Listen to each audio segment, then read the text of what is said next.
Yeah, and one thing I love about kind of your perspective on things is you have this real global perspective on things, and I can actually distinctly remember you in my office, my piece of shit office in right in front of the cemetery. You came, I was walking you out towards the elevator, and I started asking you more about why you had lived in Rio. You moved in to I guess 3 countries around the world, right, with your Right. family. And Yeah. South Africa, Rio, and Japan. Yeah. and funny enough, when as soon as you told me that, I was like, okay, I'm doing this in my life at some point. Like Oh, good. because you probably don't You were remember. a little baby then, man. Well, at that time, yeah, it was like that was early. So I was like, you told me the ideal age is like 8 and 10 or something like that, or like Right. because they're at the age where they're going to be old enough where like they can kind of like really enjoy it and soak it up, and young enough where they're not going to be wanting to be with their friends all the time, right? Right. That was. Right. Does that sound familiar? That advice? Exactly. That's when our kids did it. Yeah. Yeah. Mhm. And so coincidentally, like that's coming up right now. And in fact, my wife and I had a year sabbatical planned, inspired by kind of your trip. And obviously that has taken a turn. COVID. Yeah. Yeah. Made it hard. So I still have a couple more years, I think, until that window. But talk to me about the experience of that for your kids and kind of, why that was important for you. I mean, you left the Bay Area and you're in Park City. For those people that are listening, they can't see my Zoom background, but I've got Park City in the background, which, is at a beautiful part of the country, part of the world. But why, what was the motivation to leave kind of the Palo Alto scene and then go there and all these like trips for your kids? Like what's your thought process there? Yeah. Well, it was just um, a few things. Part of it was the area where we were living. Palo Alto, where Stanford is, and also where Excel's located. Wonderful area, incredible innovation. Kind of a difficult place to be an adolescent. It's a difficult place to grow up when all of your it has too many role models in a way, and they're all technology titans, and everyone's mom or dad works at Google or Facebook or LinkedIn or is a Stanford professor, and so gosh, it's a lot of pressure on a kid in high school, right? If you're 16 and you haven't had an internship at Google yet, or you're a failure, or if you don't get into MIT and something. And so this was causing issues with the kids. We had a suicide problem. It's really sad. There was a suicide cluster in the high schools, and it happened every few years. That there'd be one of these, and so we really were motivated to try to do something about it because our kids were young at the time, and we're like, well, they're going to be going into this, so how do we change this? And so we we're going to try to build a new high school, a public high school, but make it very different, right? And teach kids more about, hey, there's a lot of ways to be, quote, successful in life and enjoy life. And in fact, I think sometimes the most interesting people aren't the ones who follow the path, where of quote unquote achievement, going to the best school and then getting the kind of the coveted job and doing what everyone else wanted them to do. And in my mind, that was never me. I always wanted to do what I wanted to do. And, investing in Latin America, people thought I was stupid, for a long time. Maybe some still do, right? And but it was fun and it was an adventure, and I loved that mode of learning and discovery. And so, how do you create that for adolescents where they get a sense of learning and discovery?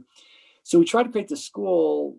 The community didn't want it for a lot of reasons, even though we were going to give it to them for free and it was going to be a public school. But and that was disappointing. And we saw a lot of sides of the community. Some parts of it were great and some people were great, but some parts of it were afraid. And so we thought, a better place to raise our kids might be out here in Park City, where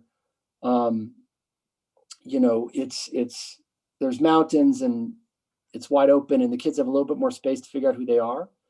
And the public school here, we're big believers in public school for other reasons, is that it's really great and it has all the educational enrichment that you'd want, and the classes and the debate teams and everything else, robotics, but it's not nearly as intense and crazy. And so we thought it'd be a better place for the kids to discover who they are. And so the sabbatical is a lot about that, which is how do we just show them?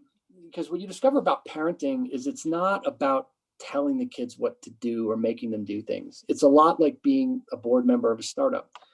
I could tell an entrepreneur something till I'm blue in the face. If I know they're going to make a mistake and I say, don't do that, It's going to cause a problem. They don't generally listen, and they do it. But when they make the mistake, then they don't do it again.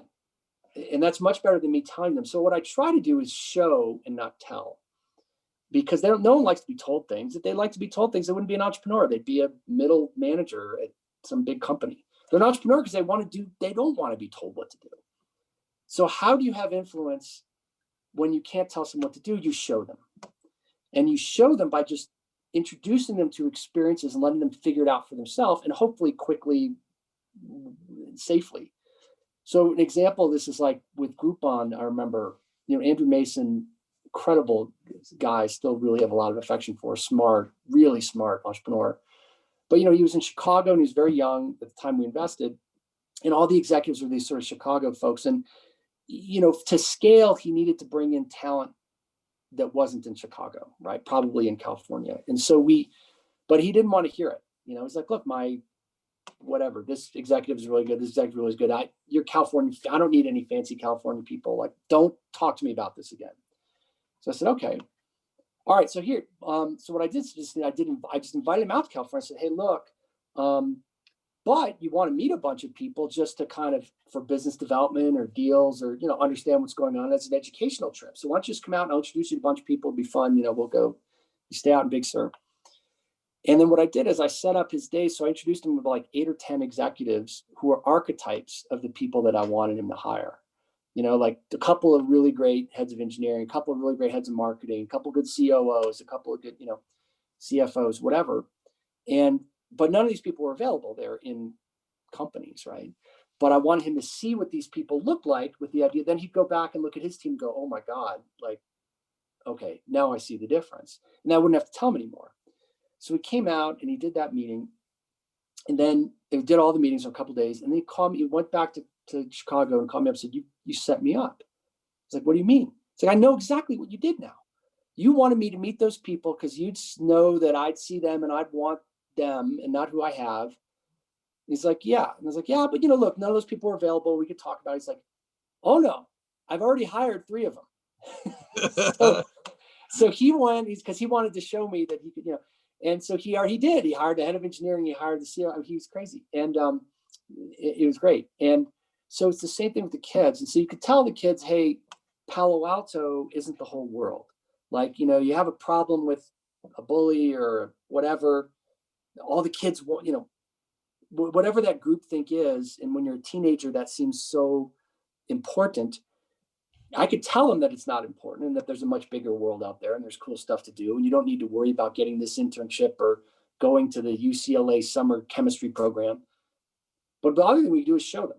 And by just going, living in other parts of the world and showing them. And not necessarily being a tourist, but living there, right? It's like putting them on the YMCA soccer team in Kyoto, Japan, where no one speaks English and they don't know what the hell's going on, or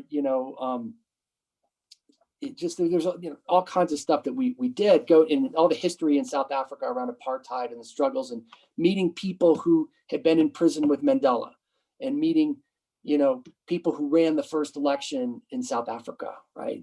And you meet those people and you go, shit, that's so much more important than whatever little problem I have in Palo Alto, right? This guy was in prison for 23 years,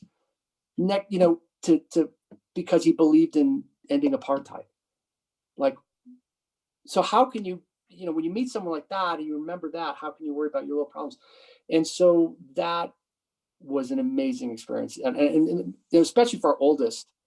And that he's since gone back to Africa a couple of times and done actually programs at the African Leadership Academy, and wants to study international relations now, and just this incredibly aware and articulate and kind of global kid, and because of the experience that he had at 9 and 10. And so, and it wasn't because we told him to be, or that it was because the people he met there, now he's kept a lot of relationships with those people, and he's African, like it's who he is, right? And so that's what was so wonderful for us. It's basically to help kids avoid that peer pressure and that groupthink that happens in any one of these settings. No matter where you are, you're a creature of everyone you know. So if you don't know that many people, you're going to have a limited view. And that's kind of what Lala is about too, is bringing these kids all together from and they learn from each other. Yeah, you're thrust into this new environment. It's like an accelerator for your learning and your just general tolerance and understanding of the world. And then you see yourself differently. I remember the first time I went abroad, and it's funny because I think the same kind of, Because you did this. I mean, you yeah, went off to, you went everywhere.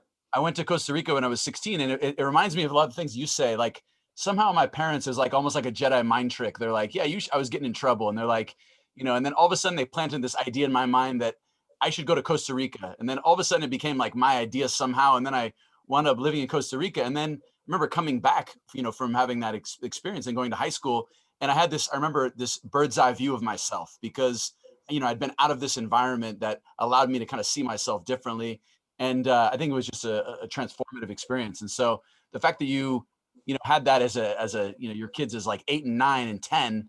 I mean, it's just going to shape them for the rest of their lives, right? The oldest one in particular, in the middle one too, I think the youngest doesn't remember much, sadly. So he wants us to do it again. I don't know. We'll do something for him, but yeah, it gives you a thirst for adventure. My wife, when she was 16, went to Turkey and had an experience like that. And then in college, she went to Madagascar. So it was sort of ingrained in her too, this sort of thirst for adventure. And I had traveled as a kid with my parents. I'd never done it alone. But we went to like Morocco, in Costa Rica and Colombia, in the 80s, and it gave me sort of the bug for this too. So that's the idea.